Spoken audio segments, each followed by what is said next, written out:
In this video, I'll take you to a scientific conference that I attended in North Carolina, to the streets of New York City, and at the end, we will celebrate a big milestone, 300 subscribers for Daily Dose of Honest Science with a very special Q&A. So let's get into it. Hello guys, and welcome back to Daily Dose of Honest Science. I'm so happy to have you back. Today is a really special video because we have reached over 300 subscribers. I wanted to make this special thing already for 100 subscribers, but then afterwards all the lovely people from Professor Dave came and subscribed, and I really hope you still enjoy the content. So I thought it's really cool to have this little journey of my vlog. I went to the US, so I want to talk about it, how the conference was, and then I decided to go to New York City to, have the experience of how does New York actually look like. And I hope you will like it, and let's get into the nitty-gritties of the vlog. The very first thing was I attended a really cool conference called O-GlcNAcylation in Health and Disease. It was at the Durham area set where the Duke University is. I learned it's one of the biggest universities in the US. I could feel that, so we had some time because I arrived one day earlier than the conference starts, because it was due to some problems that I couldn't and I didn't want to attend right at the spot when it started. So it started Thursday evening and went till Sunday morning exactly. So I came on Wednesday already, and it was quite hectic. So I caught the flight, and it was like a 9 to 9 hour flight. It was a very pleasant flight. It was not of a big deal for me, but when I came to the US at the New York City airport, especially in Newark, it was quite of an experience, I have to say. Not in a negative sense, but more like, especially the immigration was a bit of frightening for me a bit, but it turned out to be good. But they took a lot of time, so I nearly missed my flight to Durham, which was, thank God, not of a big deal. I got the flight, but it was nearly like they closed the gate already. So they were really kind to me and be like, okay, you can come, because all my stuff was already inside the plane, so it would have been a real mess for me. But that was quite okay. And then I came there, and I had this lovely experience on the airport, because someone came to me and be like, hey, are you going to the conference? I saw that you have this poster with you. And I'm like, yeah, I'm going to that conference. And turned out to be a really nice PhD student from Portugal. And we met, and we just stayed the whole 4 days doing some activities together, explored the campus. So it was really, really cool to meet someone. So a big shout out to Joanna. And I had a really great time, especially going through the campus and be like, okay, that's just another city itself. I was not aware that a campus can be that big. I met on the conference really cool people, and solely why I went there was I needed to advance my whole career to a next stage. So right now I'm a postdoc, which means I did my PhD. So now I'm more in the phase of, should I go the academic pathway, become a group leader, and do research, do my own research, do my own lab? Or is it better to go to industry, work there in a company, do science there? And right now I'm more in the finding phase. Even though academia is not that of a awesome thing in general, so I didn't have the best experiences with it. But I do have to say, I'm so passionate about science and figuring out things and having, the freedom at some point to pursue a certain direction. I thought it's good to to push yourself and be like, okay, I just want to try it out. Can I become a PI, so a group leader, and having my own research group? If yes, am I capable of having good discoveries that will lead to better therapies at some point, or even figuring out how a disease actually comes out, and the figuring out the disease mechanism.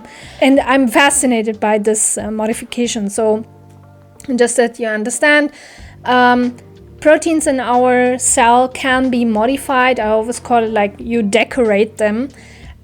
So usually that happens after they have been made. So that's why post-translational modification. And there's a ton of them.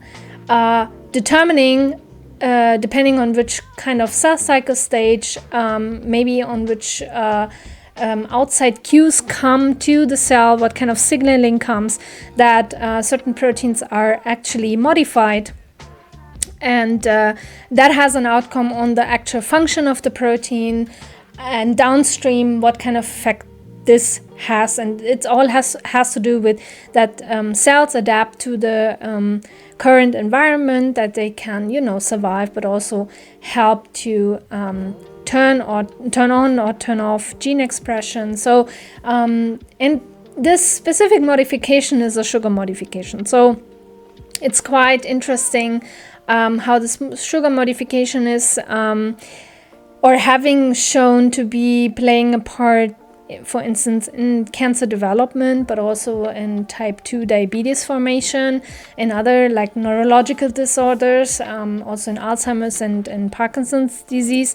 So it's still a niche field, what I've found out, because in the end we were only like about 60 people in that whole conference. But it was really good meeting up all the people who are working in the field, and they all have been already publishing really cool stuff.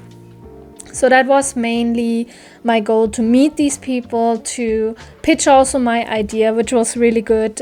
So I had the great opportunity to give a talk, which is not given sometimes. So you just do like a poster presentation. But I think for someone who went the very first time on this such a really international conference, to really go there and be like, okay, give a talk. Hopefully everyone is excited to know about it, what I'm doing, and in what kind of specific area I want to do it. So maybe some of you know already, I have been working in the centromere field. So centromere means during cell division we have like a specific hub where microtubules attach and help to equally distribute the DNA. That was quite interesting that no one really studied that, and I'm like, okay, there must be something, like it has been involved in so many things. Also there's a debate about epigenetics of this modification.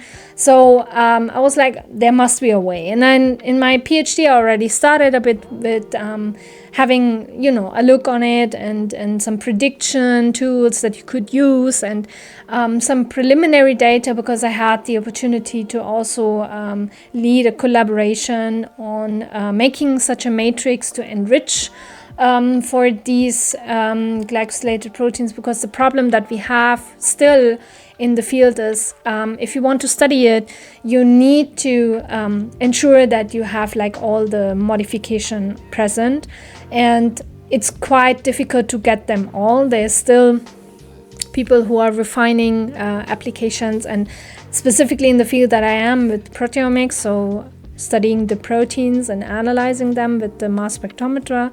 Yeah, it was interesting to see that we are still not completely there to get to know how this modification is analyzed, or having the problem of analyzing it. So I want to contribute to have a really robust method that everyone can use in their lab, and it's not very complicated. But then I wanted to have more like a straightforward, easy way of going, and I think I'm on a good track, and I had a really nice conversation with the big guys.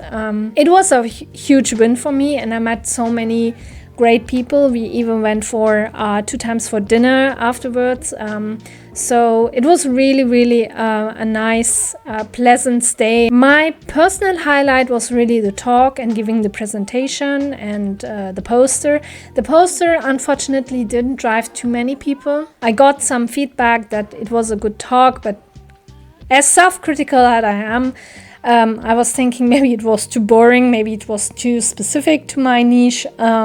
But I think I did a great job in just, getting the people on board, and the big guys, they really liked it. So I would take it as a plus for myself. I was quite nervous doing the presentation, but I think I managed, because I was like, hey, I just want to, give it out that I'm also working here. I want to work with you guys.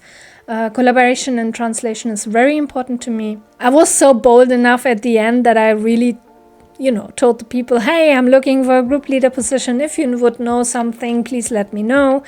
It kind of worked, because one of the professors I reached out later on, he's in Denmark.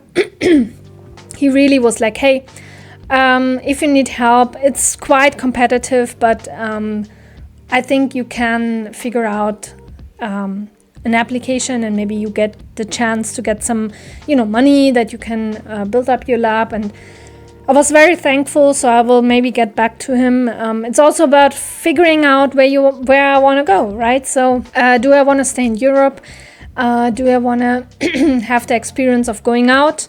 It's also something that is quite important for me. And right now I'm not sure. I have a tendency. I would really like to know if Switzerland is an option. Austria might be an option. Maybe Netherlands or Denmark would be. Not so sure about England, to be honest. So Great Britain and the Scandinavian landscape. Not sure if this would be the right fit for me, even though there are really amazing people doing awesome science.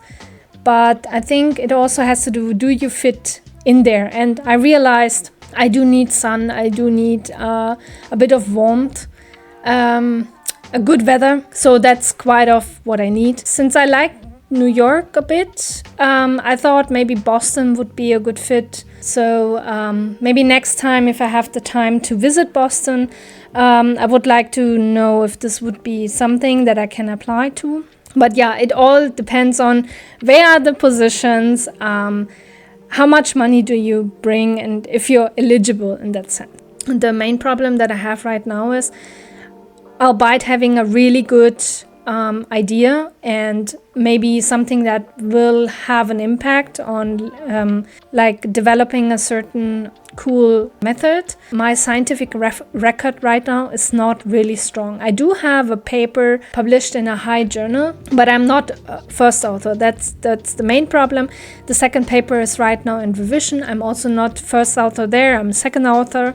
So I do really need a big, good paper for the first authorship, and I'm still working on my PhD thesis project. So that one is coming hopefully this year to an end. At least what I plan is to hopefully have it published end of the year. I really hope that I can get this one out to prove that I'm capable of doing science, because in the end the reputation and how the way you conduct science is actually the only measurement. They don't call your colleagues and be like, hey, how is she actually doing when she was doing this research with you? Like, it's not how it works. But I'm a very collaborative person. If you don't have a good first author paper, which means in a good journal, chances are very low that you get also funding. So I think that's most of it, what I want to talk about, the overall experiences that I had on the conference. If you have certain questions or want to know more, just let me know in the comments. And I hope that the little pictures really gave you a good impression, because now I would like to take you to the streets of New York and tell you how I like New York from a European perspective.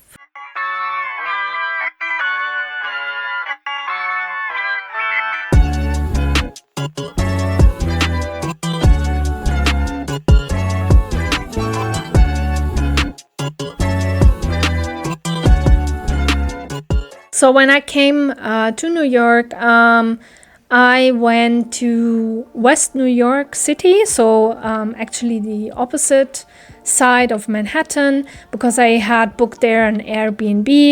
Really nice people that I met there, had a really great time. So I went there from Sunday evening to Saturday evening, exactly. So yeah, in that case. So I had like really a nice week where I can have a look around and, you know, figure out how New York is. I was quite surprised how busy it is, how big. I did not expect so much green. So usually when I see New York, you know, portrayed in some of the movies or some documentation, usually you see the skyline and you're like, okay, that's full of concrete, no green area except the Central Park.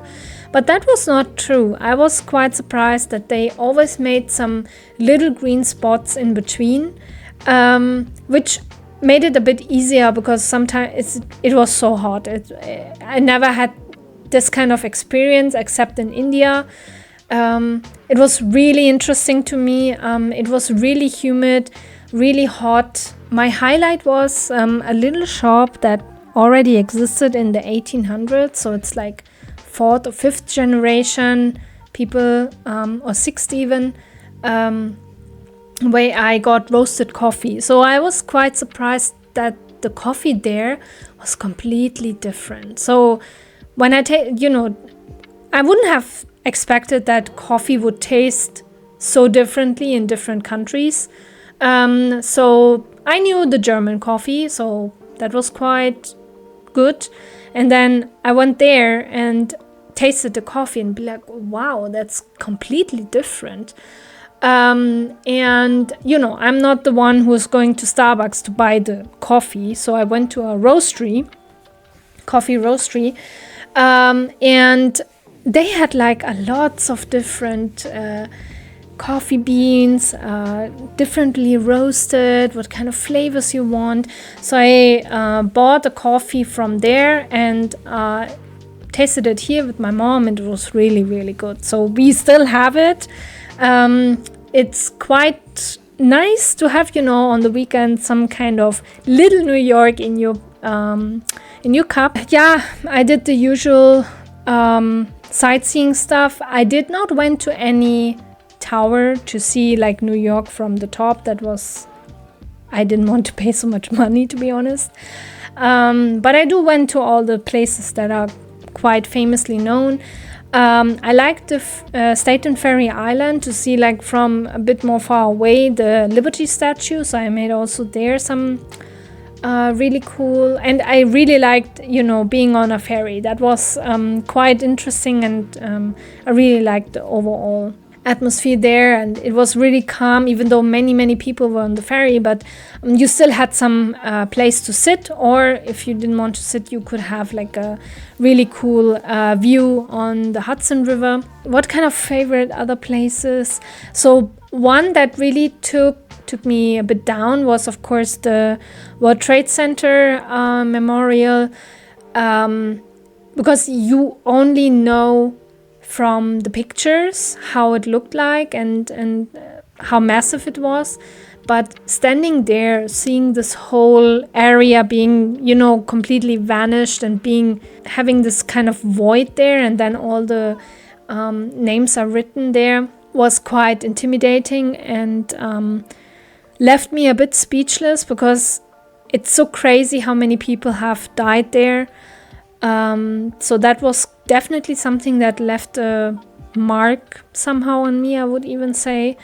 What I couldn't understand is that you make selfies in front of the memorial, which in my view I found a bit kind of disrespectful, but that's my personal opinion. I kind of liked Madame Tussauds, but I found it too expensive for what they were offering. I was quite sad about the fact how they made the Marvel universe. I was expecting a bit more, but okay. But I had my moment with Captain America and Iron Man. Since I know that the statues are quite the height of the actors, I was quite impressed how big actually Chris Evans is. So that was quite of a moment. And yes, I do confess I'm a little Chris Evans fan. He's a very down-to-earth person. And I do feel like he played Captain America in a very awesome way. And I do, correlate or have a lot of in common with what it has to do with honesty, loyalty. So all these kind of traits that, make Captain America being positive all the time. At least I try my best. These are all kind of traits that really resonate with me, and that's why I like this character a lot. And I think Chris Evans did a really great job in capturing that, but also evolving the character throughout the whole Marvel universe. I had a good time. I do had a really good time. So that's kind of really cool. Now I would like to go to our Q&A special because I'm so happy. Daily Dose of Honest Science got over 300 subscribers. That's so cool. So many great people. So let's get into it.